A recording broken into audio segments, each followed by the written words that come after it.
Greetings, travelers. Greetings, travelers. Oh my goodness. Yes, it is going into busy, spooky season here. Oh my gosh. This has been one heck of a month and it's continuing to wow. I mean, it's been a year, right? I mean, we're at the halfway point and we're not stopping. There's just so much that we've been through already this year in episodes and subjects, and it's just getting crazier. It is. And so we're past the halfway marker. This is our last episode of Jinkies July. Jinkies July, and I missed an anniversary. Oh, you did? What did you miss? Well, we're actually recording this on the anniversary, but it's not going to air till after. But that's a little behind the scenes magic here for you folks. We've got a few events coming up, so we're recording ahead so that we don't miss anything. But this is recording on July 19th, which is an anniversary of an event from July 19th of 1952. So we'll get back in the Wayback Machine in a minute. But first, I just want to say what this is airing on the 29th, you said? 30th. The 30th. Okay, so July 30th. So we are going right into August after this one. But we have so much coming up in August. I can go down the list because we have we just got back from Smoky Mountain Bigfoot. We're going to Squonkapalooza, Tampa Bay Comic-Con, Dragon Con, the Flatwoods Festival, Mothman Festival, Smoky Mountain Terror Cryptid Con, Spookala, Scarefest, Carolina Horror Fest, Flying Saucer Con, North Carolina Bigfoot Adventure, North Carolina Bigfoot Conference, and Cryptid Con. Now, the North Carolina Bigfoot Adventure we are just announcing, which is pretty epic for those that want to do a night in Bigfoot country, right? Our friend RPG, he's been out there a couple times hosting events, and they actually go on Bigfoot hunts on this property in Western North Carolina. It's not too far from us, and they're having us out post Halloween to do an event where we are going to go out and we're going to tell some ghost stories, right? Yes. I think it's November 15th. November 9th. November 9th. Yes. Sorry, November 9th and 10th. And we'll include the link in the show notes so you guys can go sign up and come hang out with the Eerie Travels crew in person. Yep. In the Smoky Mountains in a nice, cool autumn night. It is a paid event. We're going to bring some other people. We haven't had a chance to work it all out yet, but that's going to be, it should be pretty epic. So we would love for y'all to come. The link will be in the show notes. And oh my gosh, it's just getting announced. So just for the record, travelers who are listening and who frequently listen to this show, I will actually be glamping. So that's happening.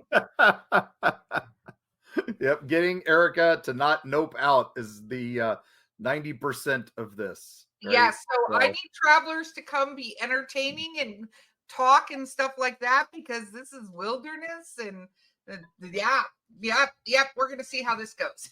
Prime Bigfoot spot. So who knows what's going to happen, but we're going to be talking other holler monsters, but we're also going to be talking Squatch.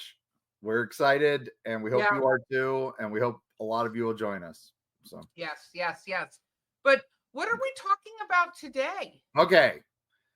We're going to go back in the Wayback Machine to just before July 19th, 1952, right around 11:30 p.m. on July 18th, as it's ticking over to July 19th. Time travel's weird, but we're doing this. That's what the Wayback Machine is for, right? Yeah. There is now what we now know as Ronald Reagan Washington National Airport. Back then was just Washington National Airport, right? Okay. Yeah. And just before midnight, air traffic controller up there spots 7 unidentified flying objects in the sky southwest of the nation's capital. This controller, his name's Ed Nugent, not any relation to Ted Nugent, I think. He asked the colleagues, double check, am I seeing this right? Because this is weird. And they all confirmed that the equipment is working properly. Okay. And now what they see is not a typical flight pattern, right? They see some strange things going on. They notice they're heading for the White House, which was then occupied by Harry S. Truman, right? Oh, And they wow. might That's even not be good. heading toward the Capitol building. So what do? I would think they scramble things to protect the Capitol. Exactly. So the Newcastle Air Force Base in Delaware, it's pre-dawn. They scramble a bunch of jets and they fly out. But as soon as the jets take to the air, the UFOs disappear off the radar. What? And the jets notice that they just basically lose sight of them. Oh, wow. So lack of fuel, after searching for a little while, the jets are forced to return back to Delaware. And as soon as they start heading back, radar pings again. The UFOs are back. Oh my gosh. I could imagine being in the control room of these things Yeah. because you got to tell me, sir, because my immediate thing is to send the planes to go look and get a like an eyesight visual on what they're seeing. They're like, get back here. But what happens is that's the air traffic controllers are now wondering, okay, these craft are able to understand our radio traffic. Oh yeah. Because they're hearing us. They're able to intercept this and they know we're coming to intercept them. So as dawn approaches, objects no longer visible on radar and no longer visible by naked eye. Now, this is 1952. Remember, everybody's like, oh, I won't believe in UFOs till they land on the White House lawn. Well, they didn't land on it, but they flew over it and people witnessed this. What did they say it looked like? They said they looked like classic flying saucers. So wow. we're going to go back a little bit further back, right? We're going to go back to 1947 just for a quick little jaunt, right? Well, now I have to change my clothes again in the Wayback machine. All right, well, we're coming right back to 1952 because we got to go a week later. But real quick, just in 1947, while flying his small plane, basically pilot Ken Arnold sees 9 objects moving at high speed over Washington State's Mount Rainier. Oh, wow. Okay. And it's basically very publicized. And he's the one who said they looked like they were skipping over the water like saucers, like flying saucers. Oh, wow. And that's where the term flying saucer comes from. Right? Really? I didn't know that. I always assumed it was because they kind of look like plates, like a saucer. That's what everybody thinks, and that's what it kind of became. Yeah. But he called them mysterious objects, and they were more like orbs to him. Oh, wow. And they were flying in a V formation. And according to him, they had to be doing about 1,700 miles an hour. Oh, my God. 1947. And his quote was, basically the movement of the 9 ships was a saucer if you skip it across the water. And that became the term flying saucer. Wow. I didn't okay, I just learned something. I don't know about you travelers. I don't know how many travelers don't know that a small plate is called a saucer. Yeah. Right? Yeah, exactly. But back then it was a bit more common. It was. Yeah. I'm just so that anybody who's, younger than us. Yeah. So right after that, the Air Force decides to investigate these because we start seeing more and more of them. Plus, they had all those World War II sightings of what they called the Foo Fighters, right? The weird lights in the sky, and all that. So we think they were actually researching it before them, but they didn't. So in 1948, the U.S. Air Force opens a thing called Operation Sign, which is basically to investigate the theories that this was actually Soviet craft, right? Okay. That was maybe something, because it's the Cold War right now already. And we thought, some people said, well, maybe it's something else. And Air Force was like, nah, it's the Ruskies. But You know what's so funny in this time period is I'm not saying there wasn't a lot that was Russians in the Cold War and all that stuff, but I feel like that was like the default thing to do is go, it's the Russians. It's the Russians. Yeah. That's Now, funny. today it's the Chinese, but Yeah. yeah, it's the same thing. Well, the more things change, the more they stay the same. So Exactly. Project Sign goes for about 3 years, and then it really is peaking right around 1951. And so they start a new project to research it, and that becomes our favorite Project Blue Book. Why was it called Blue Book? Because now I need to know the names of everything. Okay, the government names are goofy. They sometimes get their names from the name of the guy who's running it. Sometimes they get their names because of the plain code word they're using and stuff like that. Project Blue Book got its name because it was a blue book that they were putting their notes into. That's where it gets its name. We think it's not official, but that's just as the government gives its names to all kinds of crazy things like that. So Yeah. all right, so now 1952, this incident on the radar at Washington D.C. Right, it's right after the founding of Project Blue Book. So they're obviously going to be the guys to research this, right? I would think so. Yeah. Well, they aren't, because Oh, this is still the craziness that we don't know. So the Daily News, New York's newspaper, comes out with the great headline that day, which is the Jets Chase DC Sky Ghosts. Sky Ghost. Sky Ghosts. I think I like that term better than UFO, right? So I think that needs to be my new favorite term. What is right? that? It's not a UAP. It's not a UFO. It is a Sky Ghost. Sky Ghost. Yes. Oh my God. We need to. Okay.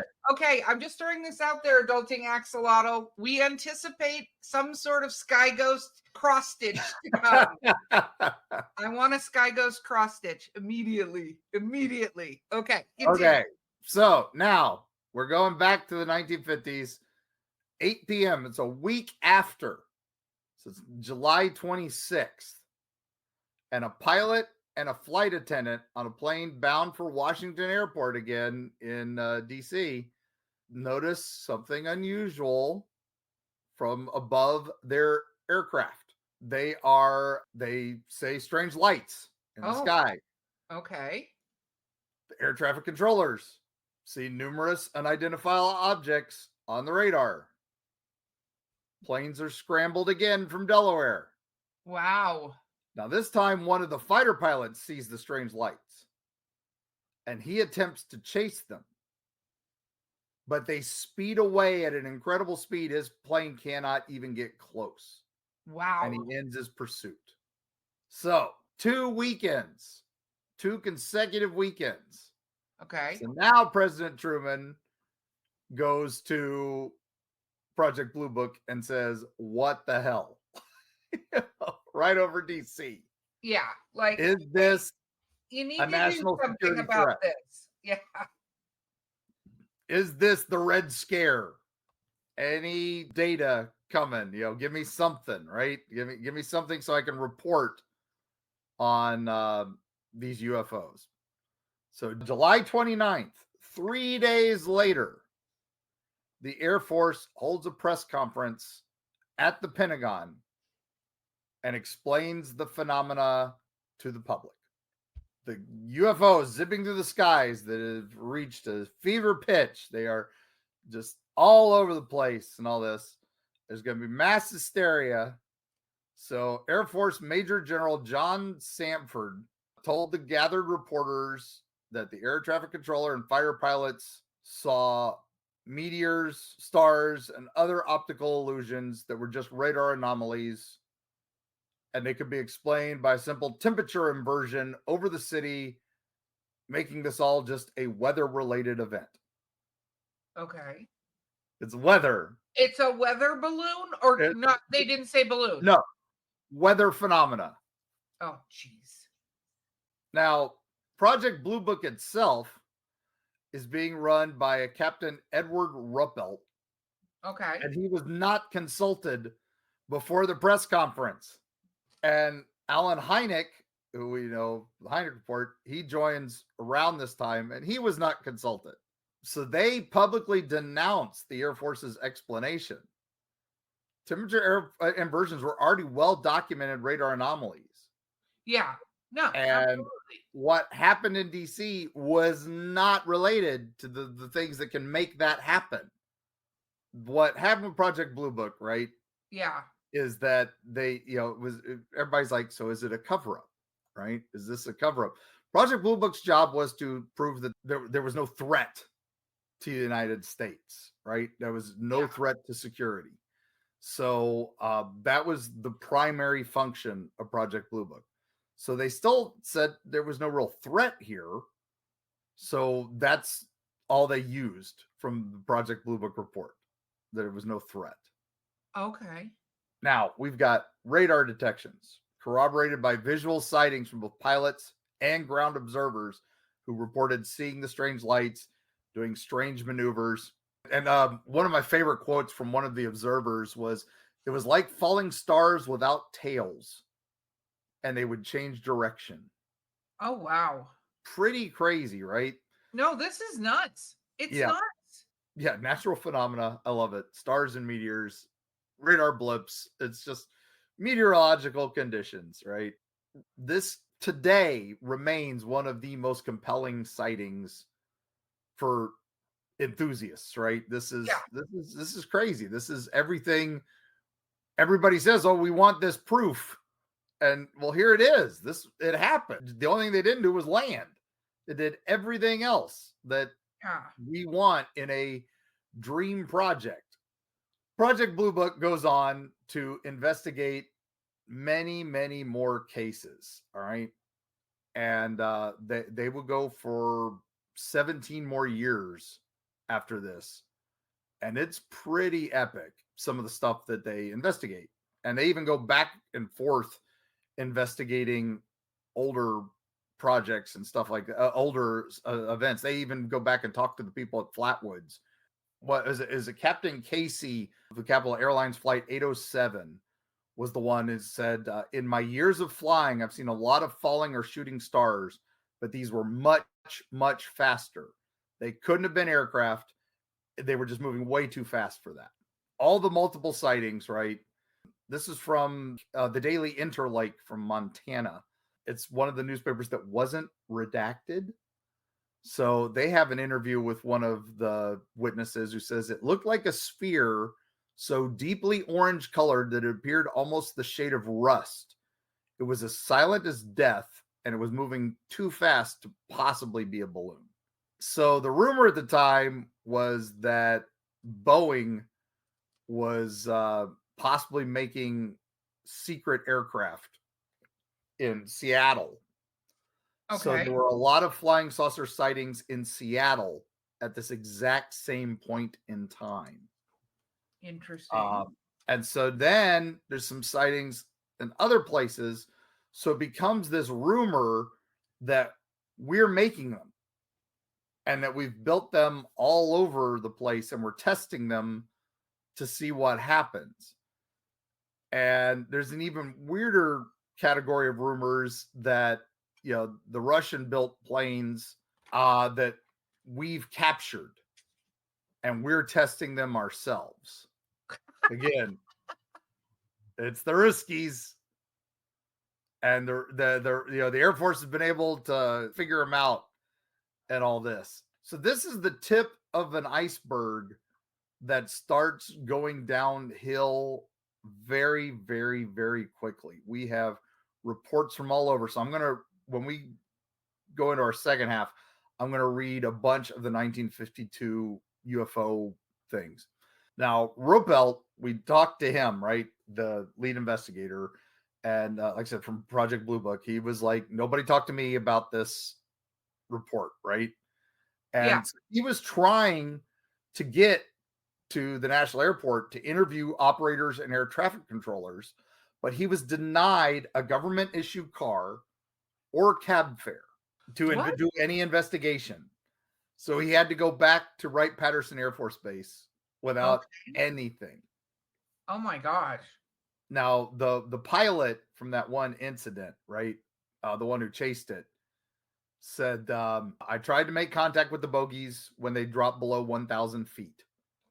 I saw several bright lights. I was at maximum speed, but even then, I had no closing speed. I ceased chasing them because I saw no chance of overtaking them. Oh, wow. They told him it was Venus. He was chasing Venus. And Venus was a name. Okay, sorry. So, yeah, that temperature inversion theory. Oh my gosh, right? Yeah. Even the radar operator's like, no, that's not what it was. We know what those are. We know all this stuff. So the Air Force report did work. Okay. As they wanted it to work. Because what happened was they were getting 50 reports a day of UFO sightings. After that, it dropped to 10 a day. Why do we think it dropped? Do we think it dropped because they basically said you're all dumb? That's exactly. If these pilots and radar people are confused by a simple weather phenomenon, well, if I call that in, I'm probably just going to sound like an idiot because it's just weather phenomena.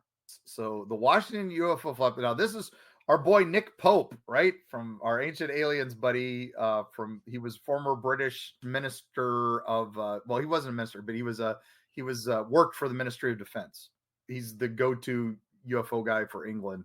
Now his quote was, "The Washington UFO flap perfectly illustrates the real government cover-up. It's not a situation where the authorities conspired to keep some terrible truth about UFOs from the people, but rather the government doing its best to keep people from realizing that they didn't have all the answers." I love that quote. No, that is a very good quote. Yeah, and it's because the investigators didn't know what they were talking about, right? Yeah. They really had no idea what's going on. Now, it started way back in April of 1952, and that we'll go into that in a minute because it actually kind of started before then.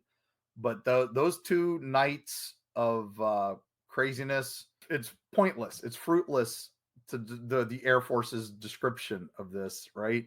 Yeah, no, totally.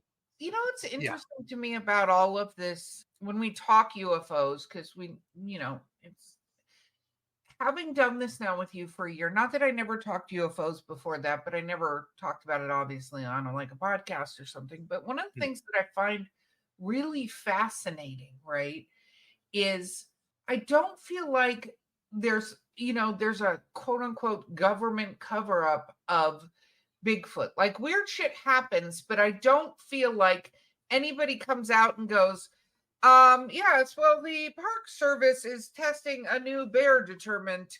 They don't come out and try to say something else. But when you're talking about UFOs, there is such a mass of like, hey, we need to protect everybody from themselves. It's kind of crazy.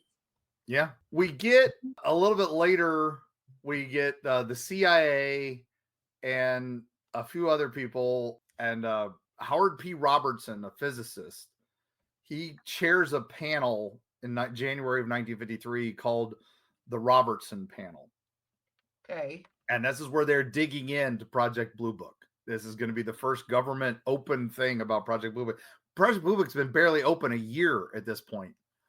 And because of all these accounts in 1952, which we'll get into after the break here, but the groups basically felt that the U.S. has been flooded with these reports and we're getting this mass panic, and it's going to let the Russians launch a sneak attack on us because we're going to think it's a UFO. Oh. So there's a memo from the CIA director, Walter B. Smith, which is the Office of Scientific Intelligence, OSI. And this is from September 24th, 1952. It's pretty redacted, but the memo states basically the flying saucer situation has national security implications. In the public concern with the phenomena lies the potential for touching off mass hysteria and panic. The result of this memorandum becomes the Robertson Panel. And now this panel They spend 4 days analyzing the best, quote, quote, best UFO cases collected by Project Blue Book. And that was Professor Hynek and Rupert. They hand their best stuff to him. And the panel dismisses everything they say, saying nothing unusual or threatening to national security. And in the panel's decision at that point, the Air Force and Project Blue Book needs to spend less time analyzing and studying UFO reports and must spend more time publicly debunking them. Whoa. So the panel recommended that they should, quote, strip the unidentified flying objects of the special status they have been given and the aura of mystery that they have unfortunately acquired. And they would basically, Project Blue Book would never publicize any UFO case that it had not labeled as solved after this. Yikes. Unsolved cases just go into a file. Wow. Which is referred to as the X file. Oh, I love that. I love that. We need to take a break, but now that makes me so happy. Okay, yes. We're going to take a quick break to hear from our sponsors, and we'll be right back after these messages.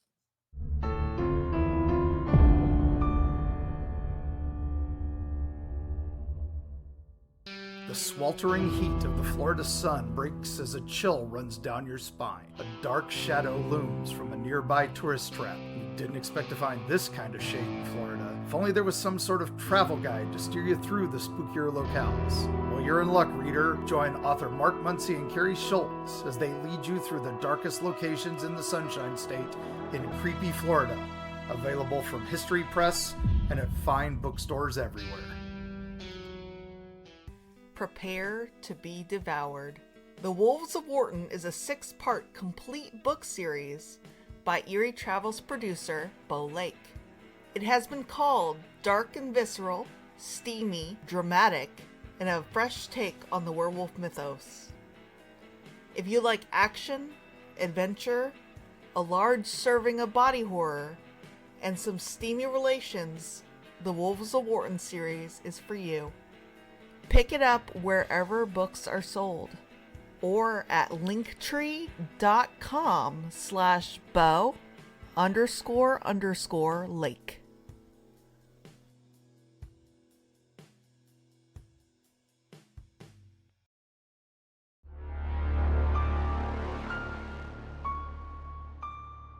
And we're back, X-Files. We're back. You like that? Yes, I do. If that wasn't licensed music, I would have hoped Beau would have this, but it's licensed. I love that Destiny kind of mirrored the X-Files for when she composed our theme. So that's true. We're pretty close. So now we're in the X-Files. Okay, so we discussed that. So all right, let's go talk about some of the newspaper headlines. I'm going to read a few of them here from 1952. Okay. All right. We discussed the one of the main major event, right? Yeah. Here's another one. This is from the Cedar Rapids Gazette in Iowa. They're talking about the second UFO encounter from that, which is here's the excerpt from that. Saucers swarm over Capitol.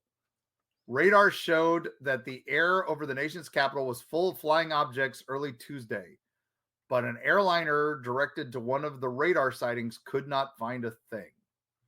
A CAA, Civilian Aeronautics Administration spokesman, said the latest sightings showed as many as 12 unidentified objects on the radar screen at one time. The sightings today were a third within 2 weeks. Wow. Okay. Scranton Tribune from Pennsylvania. AF orders anti-saucer alert. The Air Force disclosed today that the jet fighters are under orders to maintain a nationwide 24-hour alert against flying saucers and to shoot them down if at all possible. Oh, wow. 1931.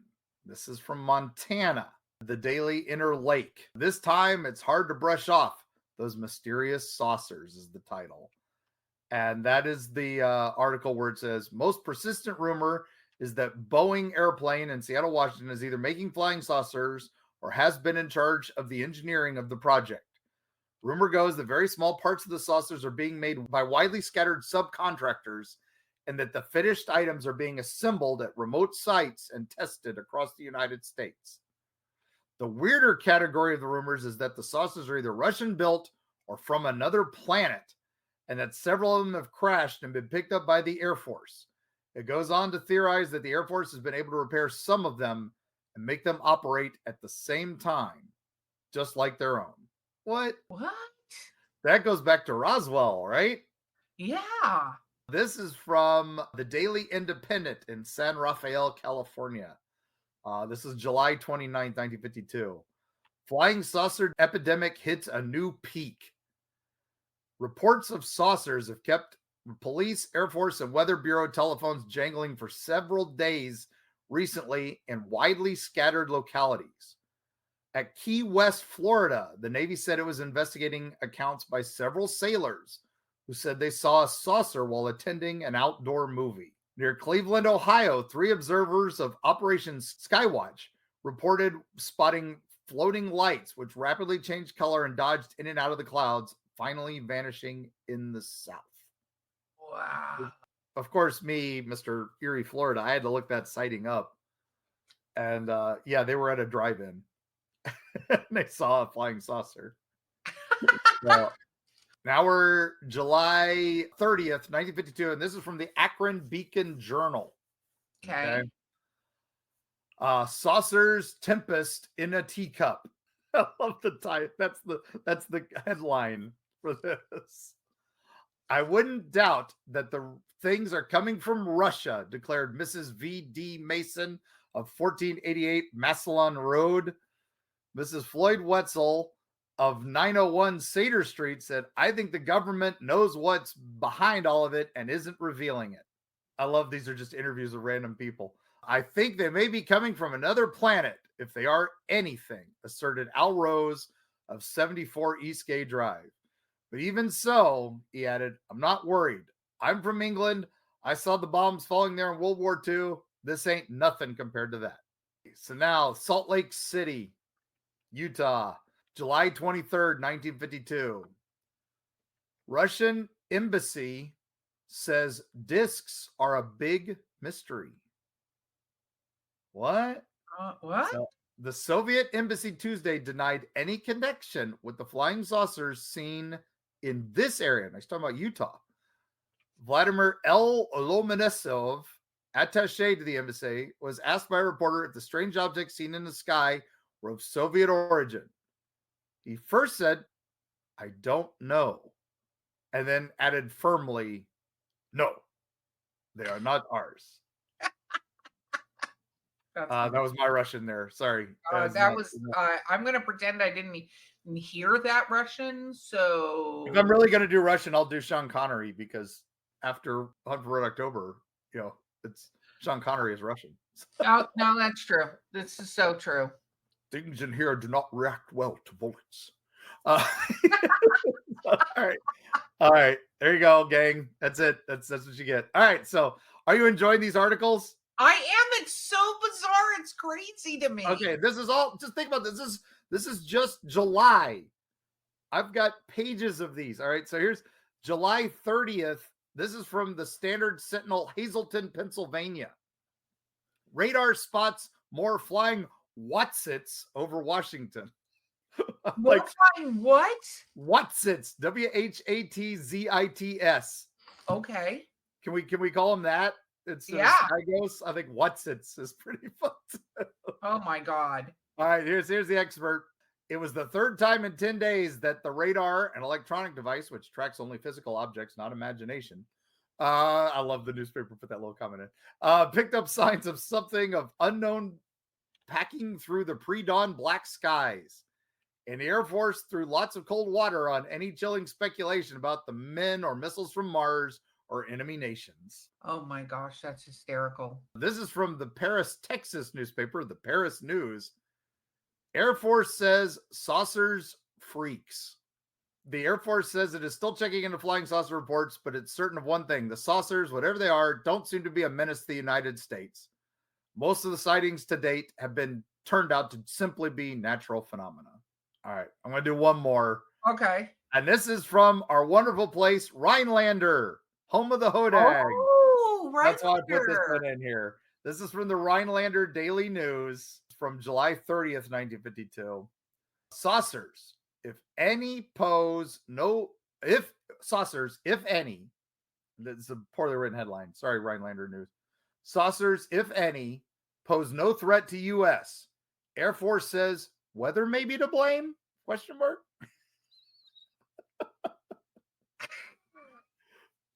The bulk of here's the excerpt. The bulk of these, after cross-checking, have been reasonably well identified as the product of friendly aircraft, out-and-out hoaxes, or electrical or meteorological phenomena. The two generals added that the hot weather of recent weeks might be related to the current outbreak of saucer reports.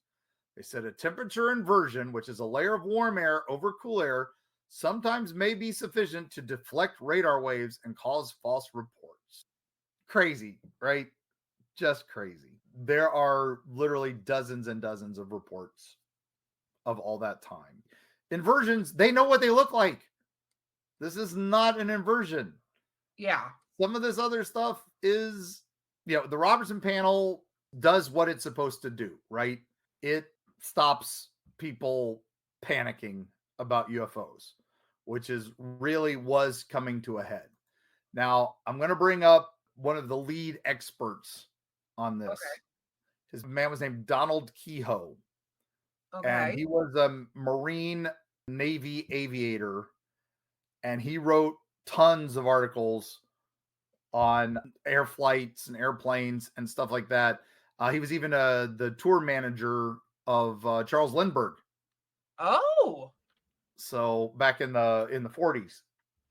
Now, in the 50s, he becomes a UFO researcher and a writer, and he's saying we need to release all the files. He becomes the first guy saying you can't just keep doing this under these secret organizations, right? Yeah. Now, he had written pulp stories, right? I love my pulps, right? Yeah, I know you do. You really Weird Tales was my jam. And now in the 1920s and 1930s, he actually wrote a bunch of short stories for those. In fact, one of my prized collections is a Weird Tales from 1925 where his story Grim Passenger is in it. And man, now he also wrote some air adventure stories, which are like men's adventures, basically superheroes, right? Okay. Before comic books. And he had a guy named Captain Philip Strange. And what was it? The Phantom Ace of G2. That was it. And he was basically a World War I intelligence officer with ESP and other mental powers. So he was known for writing science fiction, right? Yeah. Basically. Yeah. But as interest is blowing up in these UFOs, of course, you're a nerd, you're into sci-fi, and you've got a military background, you're going to start digging into this stuff, right? You want to know this stuff. So he actually reported some fast-moving objects during the Arnold report, 1947. Okay. The saucers. So Kehoe starts to begin to follow the stories, right? He's like, oh, wait, there's something to this. And at first he's a skeptic. He's like, this has got to be some government program we're not supposed to know about. I've worked on some of these programs that we're not supposed to know about and stuff like that. But in spring of 1949, the Air Force starts saying saucers don't exist, all this stuff. And Kehoe starts contacting his friends and people because the writer of Weird Tales says, hey, I'm getting some weird reports of this stuff. I think there's more to this than just fake stuff. And then one of the magazines that he was writing for is called True. They actually had started writing on it. So they asked him, these two magazine writers at the same time asked him, can you tell us, is there more to this? So he really starts digging in and starts diving into this stuff. He is the investigative journalist we all needed at the right time. The problem is the government's suppressing everything he does. Okay. Right? Now he's looking into it and he's like, their forms, their flight maneuvers, their speeds, their technology is ahead of anything anybody's got. So that's when he starts going immediately, well, if they're ahead of everything, if you eliminate all the possible, only the impossible is left. So he's like, the US government is hiding the truth. Aliens are among us. This is the only possible thing. They've got to be from another planet. So when he starts talking to more and more government officials, he's told there's nothing to see. There's no documents. Don't know what you're talking about. Go away. Now he decides, okay, well, if I'm not getting any documents, now remember, this is before Freedom of Information Act. This is before any of that stuff. So he decides to start investigating people personally. And remember, this is the days of phone books where everybody's number and address is readily available. I mean, read some of those newspaper articles I just had where it says this person from this address said this. Can you imagine that in a newspaper? Muncy from 123 Main Street, whose phone number is 123-456-789, said. Yep. So he starts discovering that, as he's talking to these people, that there are 3 letters found on pretty much every major site, every major person he talks to. And those 3 letters are CIA. Oh. Yeah. He talks to a guy named J.S. Ehrman, who was executive officer. Basically, he's not happy with the responses this guy gives him.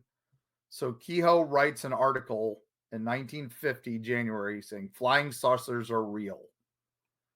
Though they are hard to identify, there's something out there. And it becomes one of the most widely read articles ever. Oh, wow. At that point. Now, so he makes a book after that, 1950, called Flying Saucers Are Real, and it sells almost 1 million copies in its first year. And he argues in that book that the flying saucer, the Air Force knows that they're alien and is downplaying it to avoid public panic. And he mentions that their interest in us exploded in 1947 after the bomb in 1945, right? Us discovering a bomb is why they suddenly started coming more and more often. I never even thought about that, but Yeah, I love the old theory that the aliens used to fly by us with their windows rolled up. And then as we started dropping bombs, they got to be like, oh man, that is the most ghetto crap. I don't want anything to do with that planet. I'm sorry, I shouldn't laugh that hard, but it's kind of funny to me. It's kind of funny, right? Yeah. So, anyway, he wrote a few more books over the years, Flying Saucers from Outer Space and a few others. But he wrote one in 1955 that is called The Flying Saucer Conspiracy. Okay. And it basically flat out accuses the U.S. of government cover-up. And he says that there's a secret group that is hiding all of this. Oh. And he basically shifts from investigating UFOs to investigating the government to find out who's hiding all this, right? Okay. The next 2 decades, basically, he writes stuff about the conspiracies. And he goes into tinfoil hat territory, right? That's he's talking about that there's an orbiting space base or a moon base that might cause a public panic. He starts bringing in the Bermuda Triangle disappearances and those unusual optical images on the moon. He starts digging into those. And MUFON is around by this point, right? Okay. He decides to form his own. And he and another person found one called the National Investigations Committee on Aerial Phenomena, or NICAP. And he opens this in 1956. Okay. And he gets a few scientific figures into the board of directors on this. So MUFON doesn't really have that. So NICAP becomes very popular, becomes like the dominant force early on. And they publish a newsletter called the UFO Investigator. Okay. And it was supposed to be basically a monthly basis, but it kind of comes out not so monthly. In 1958, there were only 4 issues. 1959, only 2 issues. The other founder was a guy named Thomas Brown, and he got basically ousted from this because he was basically the money guy, and Kehoe was the science face, and the money guy was apparently not a good money guy.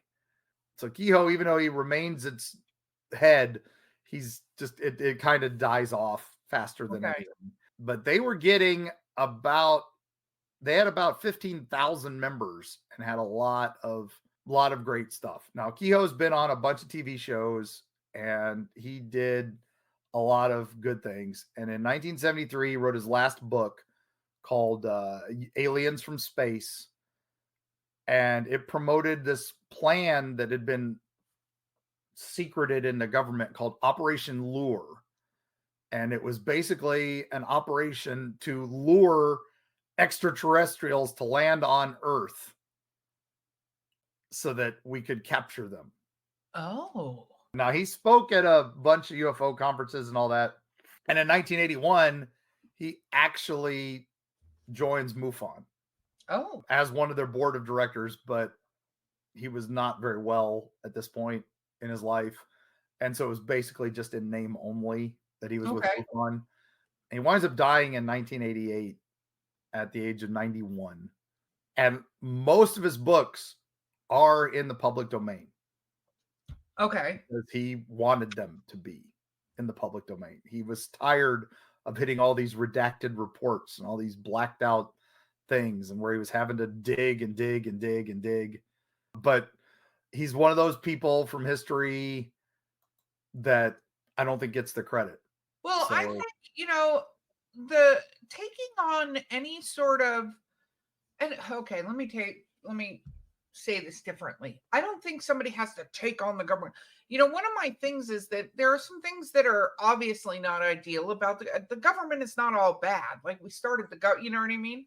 But it's so interesting around this phenomenon of UFOs and things like that, and what's happening and where are we at and all of that. And I look at it and I go, I think it's amazing, especially back then, because, a lot of people forget that with the advent of the internet really booming, right? And allowing people to connect globally so that you have supporters, you can share information easily. We're talking about a time when you had to publish things and hope that you didn't get shut down. I mean, back then there were a lot of people talking about the quote unquote men in black that showed up at their house, whether it was what we know is men in black or if it was, government people showing up going, you don't see anything, stop talking about this.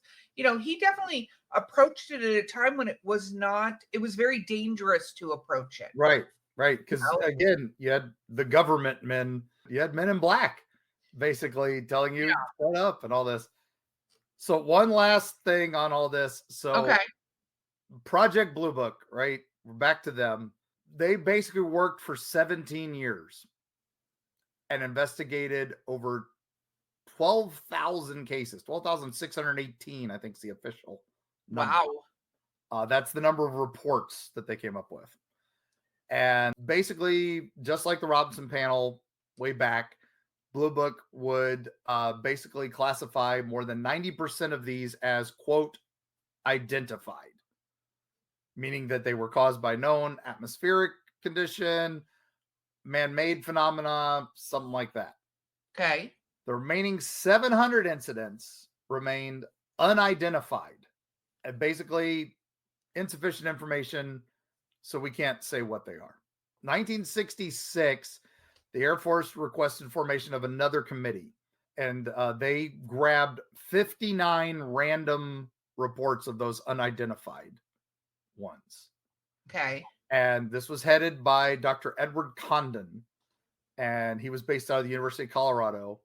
And he releases a scientific study of unidentified flying objects, now known as the Condon Report, in 1968.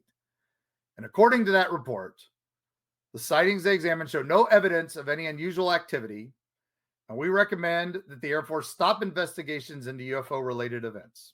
So, 1969, basically the Condon Report, and UFOs are trickling now. They're not getting 10 reports a day. They're getting 1s and 2s and all that. So they decided, since basically nothing is a threat, we're dropping it. And that was when they closed Project Blue Book. Now, Alan Hynek, which we will have to get into in another episode, he was the scientific advisor to Project Blue Book. Okay. He decides to continue on despite the lack of government funding and all that.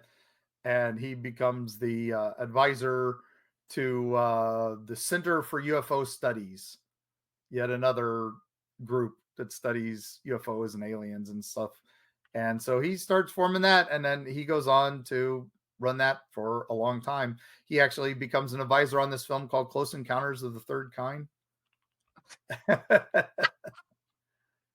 Well, and if people haven't seen that, because some of our travelers, I mean, that movie was from the 80s, right? Right.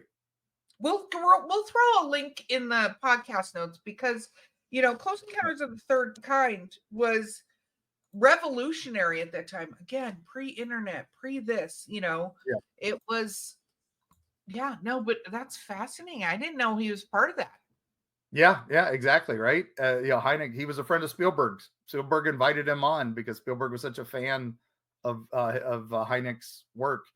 So, travelers, for this, my recommended travel for this is to Roswell, New Mexico. No, just kidding. Roswell embraces it. I would say go to the Wright-Patterson Air Force Base and go to their Air and Space Museum and look at their Project Blue Book display, but they closed it last year. Didn't they close it right around when the congressional hearings and stuff were taking place? They closed it right at the start of that. You gotta... Wow. So I would recommend you can go to the Flatwoods Museum, or you can go to the Mothman Museum. They both carry some of Donald Kehoe's books, which is fascinating stuff to read. I highly recommend the one called Shoot Them Down, which is all about the UFO flaps of 1952. Wow. So we'll include some links, right, to where they can find these. We'll include we'll include some links and all that. But that's the one. If you're gonna just sit and read a fun book, that's the one. So, wow, that is kind of amazing. Not gonna lie. Yeah, it's everything you want. And if that had happened today, can you imagine, UFOs buzzing the White House? The minute that news went out, reporters would be all over it, and everybody be out with their cell phones looking at those lights. Yeah. And it happened. 1952, gang. Look it up. So crazy. So crazy. Yeah. Well, it's a crazy incident. So there we go. Well, Mark, first of all, I love going back to the 50s because I love my outfits as I come out of the Wayback Machine. It makes me very happy. I love the dresses. And your hair. And my hair looks absolutely, and the red lipstick. Like it's the Donna Reed look. It suits you well. So it does. Well, thank you, kind sir. The fact that you don't ever change clothes is really annoying. But anyway, I love that we covered this because it's so fascinating to me, especially before I feel like people were set up from a public relations standpoint to handle things like this happening. And I feel like the news was not as suppressed or guided by political or, monetary situations where it was literally basing it on selling papers because that was back then. Now it's all about advertisers versus papers. But back when it was about selling papers, man, they would post some shit.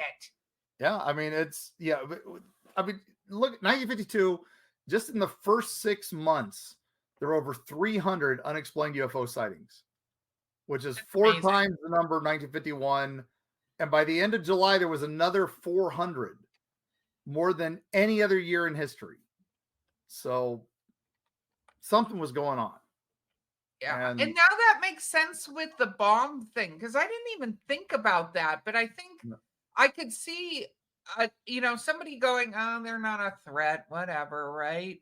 Yeah. And then all of a sudden, it's like, Oh, they actually. Ooh, this is a problem, right? Like, Yeah.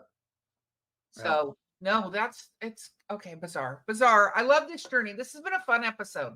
Yay. So thank you all for joining us as always. Thanks to our Patreon members for keeping the show on the road. If you'd like to join, patreon.com. We got the links in the bio. And we'd love for y'all to just, drop us a couple bucks. It makes all the difference in the world so we can go on more travels and more journeys. Visit eerietravels.com, and that's got all the links to our social medias and all that. So even just like, sharing, and subscribing. If you can't do that, couple bucks, invite a friend. We'd love to expand a little bigger than we are because we've got a lot coming. And then visit us there, and you can also see where we're going to be. So you can join us, and maybe join us at North Carolina Bigfoot Adventures, or join us at some of our other appearances. We got Squonkapalooza coming very quickly. I was going to say, the Squonk is such a absolutely fun cryptid to get to know, and we're going to do an episode on the Squonk shortly. So come up to Squonk. They kind of party like rock stars. We're going to be up there with our friends Cryptids of the Corn. So that'll be exciting. So we're going to be talking unusual monsters of Pennsylvania. So so you get to see me and Mark do this live and see that we absolutely do not pre-plan a single thing.